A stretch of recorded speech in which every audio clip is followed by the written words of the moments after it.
Ya, pemirsa, Kementerian Keuangan hingga kini masih belum mengumumkan paparan kinerja APBN periode Januari 2025. Hal tersebut merupakan fenomena yang tidak biasa, mengingat pemerintah selalu rutin merilis kinerja APBN sejak tahun 2017 bahkan di masa pandemi COVID-19.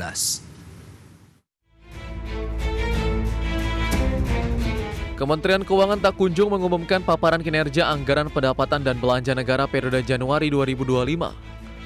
Hal ini menjadi sesuatu yang tidak biasa, mengingat setiap bulan Kemenkyu selalu rutin memaparkan kondisi dan kinerja keuangan negara secara tertulis kepada publik sejak Desember 2017, bahkan selama masa pandemi COVID-19.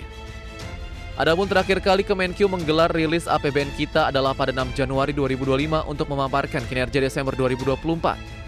Sementara laporan kinerja APBN 2025 pada awal tahun ini sangat dinantikan publik. Ada beberapa faktor yang mendasari pentingnya rilis laporan keuangan negara kepada publik sejak awal tahun ini. Pertama, rilis APBN Januari 2025 menjadi indikator kinerja fiskal pertama yang direncanakan dan dikelola langsung oleh pemerintahan Presiden Prabowo Subianto. Kedua, terdapat beberapa kebijakan fiskal kontroversial yang diambil Presiden Prabowo di awal pemerintahannya yang dapat berdampak pada kinerja APBN seperti pemangkasan anggaran besar-besaran senilai 308 triliun rupiah yang akan berdampak ke realisasi belanja negara pada awal tahun. Selain itu, implementasi sistem Cortex sejak 1 Januari 2025 yang sampai sekarang masih bermasalah. Kendala dalam sistem perpajakan baru itu diduga berpotensi membuat penerimaan negara merosot sepanjang Januari 2025. Berbagai sumber IDX Channel.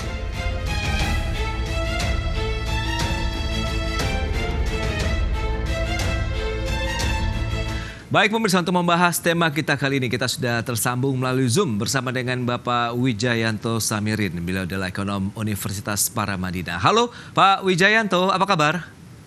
Kabar baik, Mas Pras. Baik, terima kasih Pak Wija atas waktu yang disempatkan. Ini menarik kalau kita cermati dengan kondisi yang ada begitu. Semua pihak masih menunggu nih laporan-laporan dari kinerja keuangan kita begitu ya di tahun 2025 ini. Tapi sebelumnya kita kan mereview terlebih dahulu. Bagaimana Anda melihat rutinitas dari pengumuman realisasi APBN kan biasanya selalu ada begitu. Nah kemudian saat ini ya masih belum disampaikan oleh pemerintah begitu. Silakan Pak Wija. Jadi memang sejak tahun 2017 Kemenkyu kan selalu rutin menyampaikan laporan APBN kita. Ini sesuatu yang sangat diapresiasi oleh publik, oleh pengamat, karena selalu on time dan kualitas datanya bagus, begitu ya. Dan sebenarnya kan ini sifatnya mekanistis saja gitu ya. Pelaporan dan penyusunan laporan kemudian dipaparkan gitu ya. Nah, kayaknya ada sesuatu yang sedikit tidak normal sehingga harus ada keterlambatan seperti yang terjadi sekarang ini. Semua pihak menunggu apa laporan tersebut karena semua pihak menunggu untuk bisa punya alasan untuk optimis. Oke, nah manfaat apa yang didapatkan oleh masyarakat, kemudian pelaku pasar, begitu pelaku usaha, masyarakat, kemudian ekonom sendiri pun terkait dengan rilis data yang setiap bulan disampaikan oleh pemerintah terkait dengan kinerja APBN, Pak Wija? Ini sangat penting karena fiskal itu merupakan faktor utama di perekonomian Indonesia. Peran pemerintah dalam mendorong pertumbuhan itu sangat terlihat dari kondisi fiskal kita, gitu ya. Hingga situasi ini harus diketahui oleh publik, khususnya para pengamat, kemudian investor, juga para pelaku usaha. Kondisi terburuk adalah ketika laporan itu belum ada, sehingga semua menduga-duga. Karena ketidakadaan informasi itu oleh para investor dianggap sebagai risiko. Ketika tidak ada informasi, mereka melakukan prediksi dengan asumsi terburuk, gitu ya, sehingga kita perlu mendapatkan laporan itu. Syukur-syukur hasilnya bagus, itu very good news. Hasilnya biasa-biasa saja, ketika ada laporan yang transparan, yang tersedia, itu cukup bagus. Yang terburuk adalah ketika tidak ada laporan sama sekali. Bagi ekonom seperti saya, tentunya angka-angka itu membantu untuk memforecast apa yang akan terjadi di akhir tahun ini, begitu ya. Data Januari merupakan seperti pintu pembuka, gitu ya, situasi kita. Apalagi kita mempunyai pemerintahan baru, presiden baru, sehingga kita belum hafal, gitu ya, karakteristik pemerintahannya. Sehingga informasi di awal ini sangat penting. Baik, tapi kalau kita cermati dengan belum adanya informasi penyampaian data kinerja APBN sampai dengan saat ini, sebenarnya apa yang bisa kita cermati selain tadi muncul risiko dugaan-dugaan begitu yang mungkin akhirnya bisa dikatakan cukup liar begitu saat ini di masyarakat. Apa yang harus dilakukan begitu untuk menyikapi bahwa sebenarnya ini harus segera diumumkan begitu, Pak? Ya, saya rasa apa yang disampaikan oleh Kementerian Keuangan bahwa pertengahan bulan ini, Maret ini akan diumumkan bersamaan dengan laporan bulan Februari, itu cukup membantu bagi para pihak. Karena sudah ada kepastian, walaupun sebenarnya lebih awal diumumkan lebih bagus. Baik, tapi kalau kita bicara mengenai data Januari yang memang Anda katakan menjadi pintu pembuka begitu ya dari kinerja keuangan negara di tahun 2025. Menurut Anda bagaimana sebenarnya apa yang tengah terjadi dengan keuangan negara kita? Apakah memang nanti dirapel begitu dalam artian laporannya begitu akan menjadi suatu hal yang cukup krusial begitu yang perlu juga dicermati oleh banyak pihak?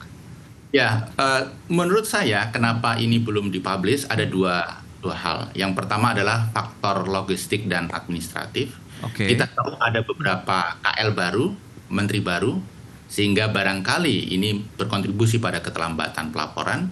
Kemudian jangan lupa ada begitu banyak kebijakan baru yang masih strategik yang diumumkan last minute. Apakah itu perubahan terkait MBG, kemudian PPN dan seterusnya.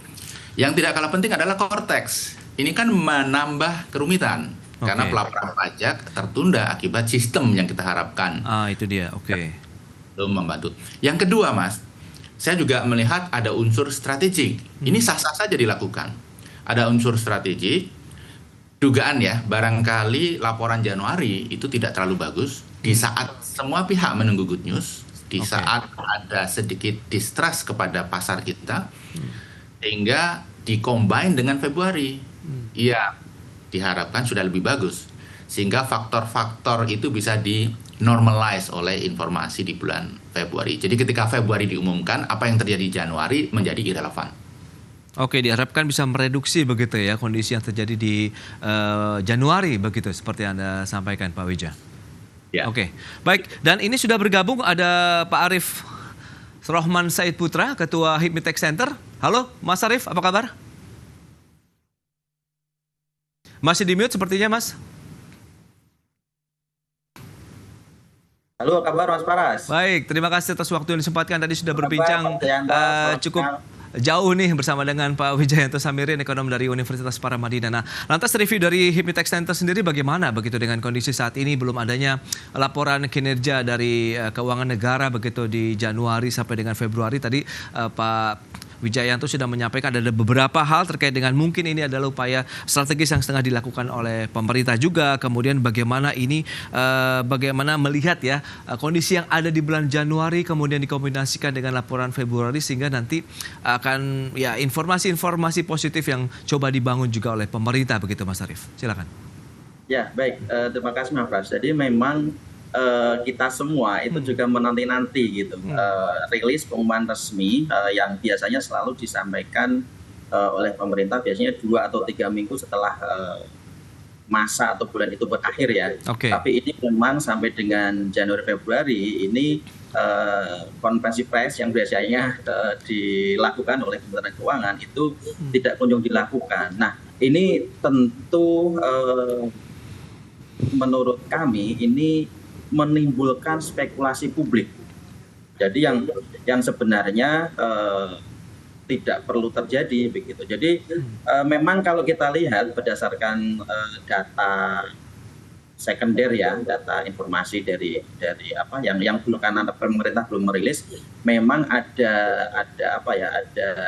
capaian-capaian yang belum bagus lah. Tapi menurut kami bagaimanapun kondisinya sebaiknya seharusnya tetap dilakukan rilis begitu, karena itu akan menjadi bahan pertimbangan, akan menjadi dalam mengambil keputusan bagi kami para pengusaha ini gitu.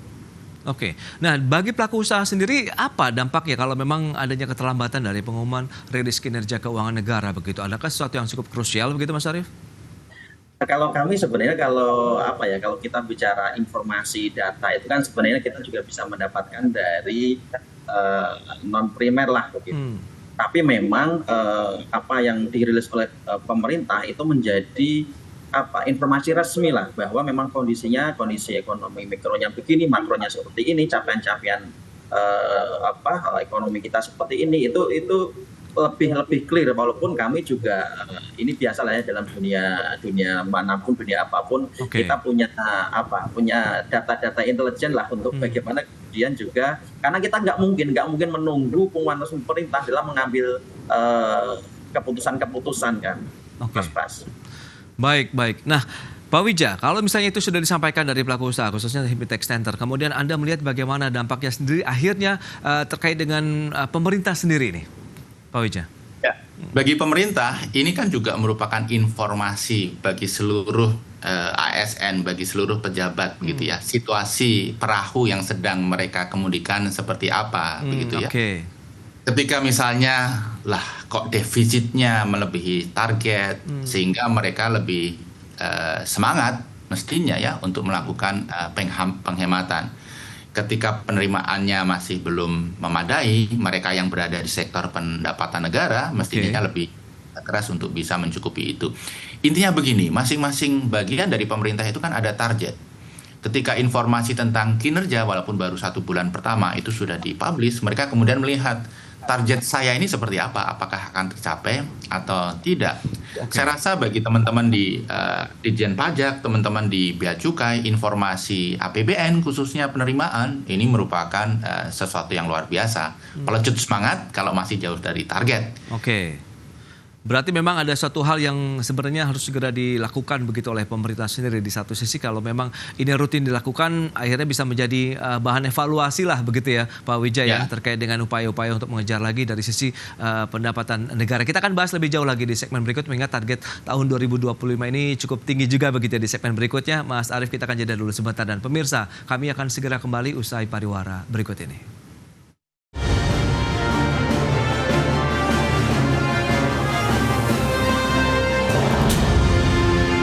Ya, terima kasih Anda masih bergabung bersama kami dalam Market Review. Pemirsa, berikut ini kembali kami sampaikan data untuk Anda terkait dengan pendapatan negara. Kita akan cermati rentang dari tahun 2018 sampai dengan target 2025 ini. Ya, seperti yang bisa Anda saksikan di layar televisi Anda, sebenarnya pendapatan negara ini trennya cukup positif begitu ya dalam beberapa waktu terakhir ini. Tahun 2024 lalu 2.842,5 triliun rupiah, sementara target dalam APBN di tahun 2025 ini mencapai 3.005,1 triliun rupiah. Dan selanjutnya kita cermati defisit APBN yang terjadi begitu dalam beberapa tahun terakhir. Sempat tertinggi memang di tahun 2020 karena adanya pandemi COVID-19, 6,14% terhadap PDB, kemudian turun terus sampai terendah di tahun 2023, 1,65% terhadap PDB, kemudian naik lagi di tahun 2024, 2,29%, dan di tahun 2025 ini proyeksinya 2,53% terhadap PDB. Berikutnya bagaimana dengan belanja negara? Ya, di tahun 2024 lalu ini outlook kita cermati di 3.412,2 triliun, sementara APBN 2025 3.621,3 triliun rupiah. Baik, kita lanjutkan kembali perbincangan bersama dengan Bapak Wijayanto Samirin, kemudian juga Mas Arief Rohman Said Putra. Baik, Pak Wija, kalau kita cermati dengan beberapa data tadi yang sudah disampaikan begitu, pendapatan negara ini cenderung naik targetnya, kemudian defisit APBN-nya juga cenderung naik begitu. Lantas apa yang kita bisa cermati, seberapa pentingnya akhirnya data-data laporan kinerja keuangan negara ini perlu disampaikan kepada publik? Ya, saya rasa perlu disampaikan kepada publik setransparan mungkin. Sebenarnya juga kendati beberapa pihak mengatakan kurang bagus, tidak buruk amat begitu ya. Jadi ini juga bisa bermanfaat untuk meminimalisir distrust pada situasi fiskal kita. Kalau kita lihat target penerimaan tahun 2025 sebenarnya tidak terlalu tinggi kenaikannya, hanya naik 5,7% dibandingkan penerimaan tahun 2024. Ini termasuk moderat dan cenderung rendah. Tetapi kita harus lihat situasi sekarang, daya beli rendah, kemudian keyakinan para pelaku usaha sedang rendah, kemudian harga komoditi sedang flat cenderung turun, sehingga penerimaan negara dari PNBP juga kemungkinan akan terpengaruh. Sehingga walaupun hanya naik 5,7%, personally saya melihat ini target yang sangat perlu kerja keras, begitu. Nah, dari sisi pengeluaran, saya juga melihat ada begitu banyak program yang luar biasa besar dan mahal yang dicanangkan oleh pemerintah. Sehingga pada saat penerimaan terkendala, kemudian ada spending luar biasa besar yang harus ditanggung oleh pemerintah, saya rasa target defisit 2,53% itu pasti akan, bukan pasti, kemungkinan besar akan terlewati. Barangkali mendekati 2,9%. Tapi masih di bawah 3, harus. Oke, itu dia terkait dengan upaya-upaya yang juga tengah dilakukan oleh pemerintah untuk mengejar target pendapatan negara begitu. Nah, Mas Arief, Anda melihat bagaimana kalau kita lihat kan salah satu kontributor terbesar penerimaan negara dari sektor perpajakan. Nah, apa yang bisa kita cermati begitu? Karena kita tahu core tax system begitu yang diharapkan menjadi game changer dari penerimaan negara pun sekarang juga masih banyak dikritisi begitu, Pak. Ya, terima kasih Mas Pras. Jadi memang kalau kita bicara target penerimaan perpajakan ya di 2025 ini kan di angka 2.490. Kemudian untuk yang menjadi tanggung jawab Direktorat Jenderal Pajak itu di angka 2.183. Nah, angka ini memang yang akan menjadi andalan tadinya adalah yang pertama adalah core tax system yang tadi sudah disampaikan. Diharapkannya bisa menjadi game changer, tapi sama-sama kita tahu bahwa kemarin ketika dirilis penggunaannya itu menimbulkan masalah yang luar biasa dalam memberikan pelayanan kepada wajib pajak. Bahkan kita itu untuk mengakses itu sampai berapa minggu baru berhasil gitu. Jadi memang itu kemarin trouble-nya luar biasa sehingga diputuskan bahwa tidak sepenuhnya menggunakan core tax, tapi masih dihidupkan sistem yang lama. Oke. Jadi sekarang kita DJP berjalan dengan sistem yang lama dan juga sistem yang baru sambil perbarui gitu. Nah, dengan kondisi seperti itu, kemudian juga kemarin hitung-hitungannya kan PPN juga akan naik secara full 12% ya, yang itu juga secara matematis itu bisa mendongkrak sekitar 60-an triliun lah begitu. Tapi itu juga kemudian walaupun jadi naik kan ya ada banyak afirmasi yang kemudian ya sejatinya tidak jadi naik sebenarnya begitu. Nah, ini juga yang mempengaruhi target penerimaan di 2025 ini. Nah, kemudian dengan apa tadi disampaikan juga oleh Pak Wijayanto soal distrust publik kaitan dengan kejadian-kejadian yang terjadi belakangan ini itu juga sangat mempengaruhi. Kita bisa lihat nilai tukar rupiah kita bisa melihat pergerakan IHSG kita begitu. Itu luar biasa kasus korupsi besar ya. Nah, ini juga memang kita bukan anti pemberantasan korupsi, tapi memang harus dipastikan betul karena kan banyak informasi juga bahwa misalkan kayak penghitungan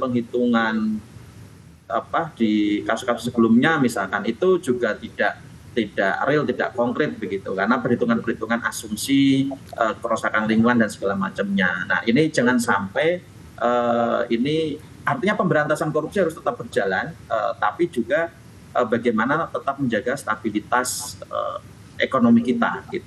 Baik, Mas Arief, tapi menurut Anda bagaimana dengan kondisi berbarengan paralel antara sistem lama dan sistem baru untuk perpajakan kita? Menurut Anda, inikah yang nanti akan berdampak terkait dengan penerimaan negara atau karena menggunakan sistem yang lama juga tidak akan terlalu berdampak begitu?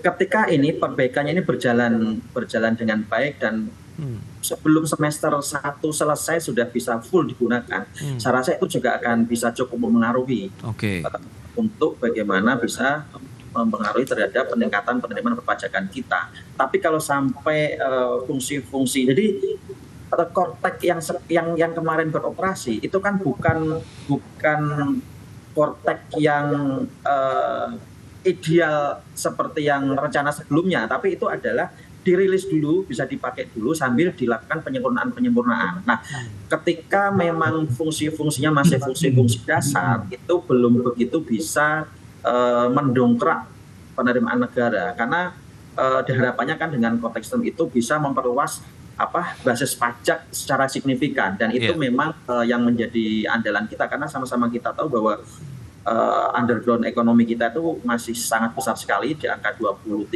dari PDB, dan itu potensi pajaknya ketika bisa mengcapture underground ekonomi itu luar biasa besar juga potensi perpajakan yang bisa masuk. Jadi memang kalau korteksnya masih sekedar layanan dasar yang kemudian didigitalisasi, itu tidak akan begitu berdampak banyak terhadap peningkatan penerimaan perpajakan. Baik, Mas Arief. Nah, Pak Wijayanto, lantas bagaimana langkah strategis apa yang harus dilakukan oleh pemerintah kalau kita lihat bagaimana di satu sisi berupaya untuk meningkatkan penerimaan negara, memperbaiki tadi konteks sistem juga, kemudian di satu sisi rutinitas laporan kinerja keuangan juga ini yang memang menjadi suatu hal yang harus terus terlaksana tentunya ke depan, begitu, Pak Wijaya? Ya, terkait dengan APBN ya, pemerintah memang harus betul-betul serius ketika berbicara efisiensi, begitu ya. Seperti yang sudah dicanangkan. Itu pun kalau masih dimungkinkan perlu dimodifikasi. Jangan sampai efisiensi berlebih itu justru mematikan sektor-sektor ekonomi yang sudah jalan, menciptakan lapangan kerja dan sumber penerimaan pajak. Yang kedua, dari sisi penerimaan, saya sangat setuju dengan Mas Arief tadi. Karena underground ekonomi kita itu masih sangat besar ya, 23%. Tapi kalau UI pernah menghitung 12%. Kalau perkiraan saya antara 15 sampai 20%. Itu saja kalau kita terapkan pajak dengan rate tax ratio, penerimaannya sudah bisa 300 triliun kira-kira. Dan ini luar biasa bagi APBN kita, bagi fiskal kita. Ada begitu banyak low hanging fruit sebenarnya terkait underground ekonomi ini yang harus diprioritaskan. Yang pertama, penyelundupan. Itu masih luar biasa. Bea Cukai sendiri mengafirmasi, mengkonfirm bahwa 5 tahun terakhir ada 72.000 kontainer ilegal masuk ke Indonesia, isinya TPT, tekstil dan produk tekstil. Ini baru tekstil dan produk tekstil saja, belum yang lain gitu. Kalau kita di stop, dipajakin, selain ini mendongkrak penerimaan, juga bisa membantu industri dalam negeri.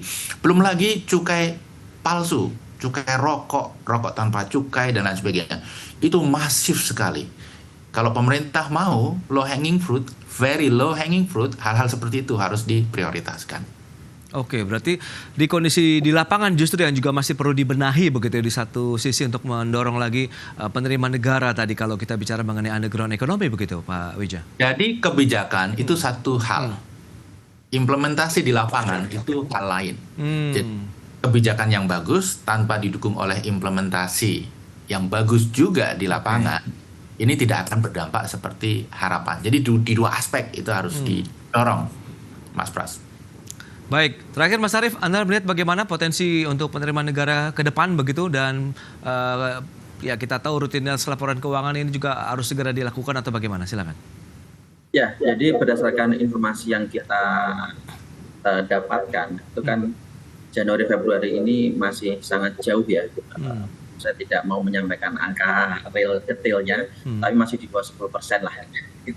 Nah, untuk target perpajakan ya. Nah, tapi kita nanti nunggu rilis resmi dari pemerintah. Nah, tapi kita kan punya angin segar lah ini, dengan mungkin beberapa media sudah menyebutkan soal memang di RPJMN kemarin sudah disebutkan ya, tanggal 10 Februari diluncurkan oleh Pak Prabowo, itu akan dibentuk Badan Penerimaan Negara. Itu resmi, dokumen resmi, rencana jangka menengah, dan kalau kita dengar isu-isu terakhir, data intelijen tadi yang kita sebutkan ya, itu kan bisa saja akan dieksekusi tidak dalam jangka waktu yang lama. Nah, ini yang harus kita dorong, karena berdasarkan studi dari berbagai negara itu perubahan itu. Tapi tadi kuncinya adalah salah satunya bagaimana menggabungkan antara otoritas pajak dengan bea cukai. Tadi yang seperti disebut oleh Pak Wijayanto tadi. Karena kita bisa lihat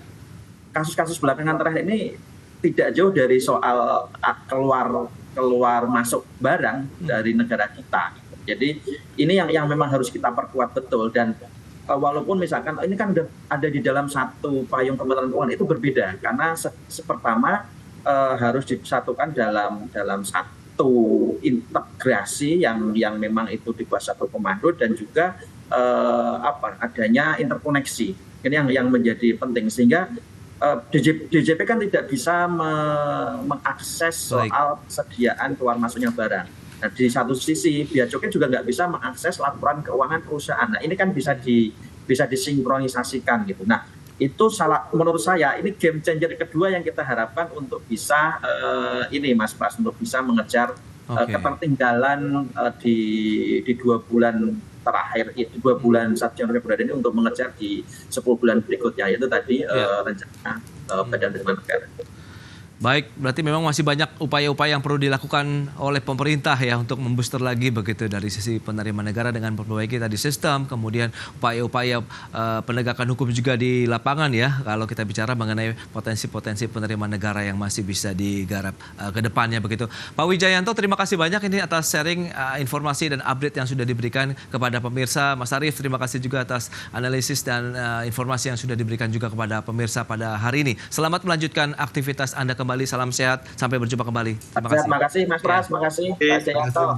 Mas Arief, terima kasih. Baik pemirsa, 1 jam sudah saya menemani Anda dalam Market Review, dan perbaharui terus informasi Anda hanya di IDX Channel, Your Trustworthy and Comprehensive Investment Reference. Karena urusan masa depan harus terdepan, aku investor saham. Saya Prasetyo Wibowo beserta seluruh kerabat kerja yang bertugas pamit undur diri. Terima kasih, sampai jumpa.